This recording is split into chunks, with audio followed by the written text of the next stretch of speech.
Folks, I want to tell you a story about a badass woman who literally changed my life. I was lucky enough to have a bunch of strong women teach me my worth throughout my life, but this particular badass incident really flipped the switch for me, and I have referred to it to summon my own badassery countless times over the years. So I went to college in upstate New York in a town named Ithaca. If you haven't been to Ithaca, you should go. It's a magical, progressive, dynamic place. Anyway, Ithaca has these amazing gorges that cut right into the land. They're otherworldly. Right off the art squad near the Fine Arts Building, there was a path to go down all the way to the bottom of one of the gorges. My friend and I worked at a restaurant in College Town, and we had stayed over the summer that year to work and take a couple of summer classes. It was probably 1988 or 1989. One day, we went down into the gorge to go swimming and sunbathing. We both had to work that day, so we were on our way back up the path, and it was a pretty long path that kind of crisscrossed its way up to the top. I remember we were deep in conversation, and I happened to glance up about 50 or 60 feet up the path, and I stopped in my tracks, frozen. There was a guy standing there with his pants down and his junk in his hand, and he was fully pleasuring himself while looking straight at us, like no cover. We were clearly the inspiration for the act, and he was going for it.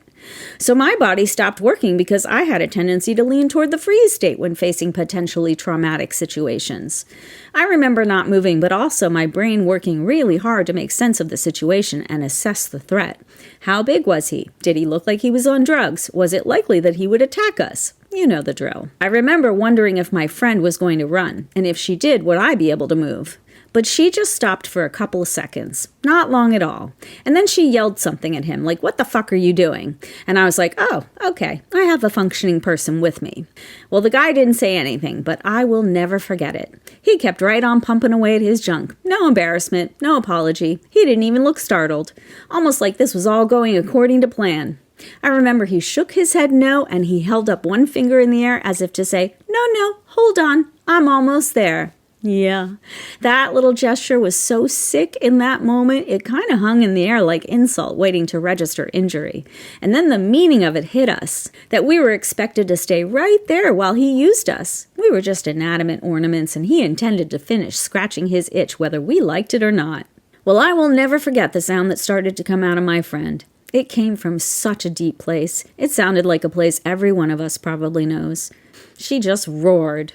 And as she was roaring, she turned into a freaking ninja with master reflexes. And without missing a beat, she sprang off the path and she picked up a log. No joke. It was definitely not a stick. It was a short log. And she picked it up like it was cardboard and spun that sucker over her head, still roaring. And she took off running right at him. No hesitation. Not trying to shoo him off. She was going to catch the guy, and she was going to hurt him. And I think that was the thought that made my body unfreeze, because I wanted to hurt him too. And I sure as hell wasn't going to miss watching her hurt him.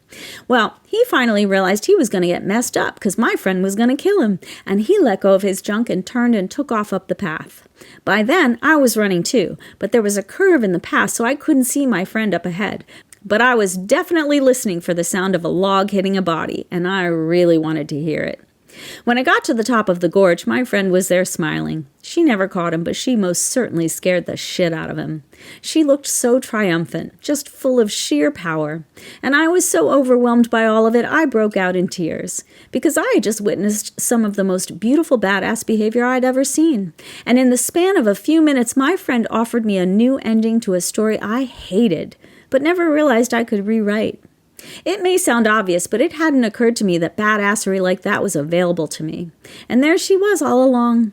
And I am proud to say I have used that image of my log-wielding friend to drum up my own inner badass many, many times since then. And even though I am just 5 feet tall, I think I have metaphorically chased my share of MFers off their game because of it. So here's what I want to say, ladies. Right now, we as women are basically all huddled together trying to walk our way up the path. The monsters in power are collectively tugging their junk and telling us to hold on until they're finished. Oh, I can feel that well of rage even as I speak. Obviously, we need to start roaring, and we're going to need to show the sick fuckwads we know how to return a world of hurt. And if you think about it, right now there are millions of us who are effectively frozen on the path like I was. So I would suggest, those of us who can, let's pick up some logs of our own and start chasing assholes down. And this time, let's freaking catch some of them. Mm-hmm.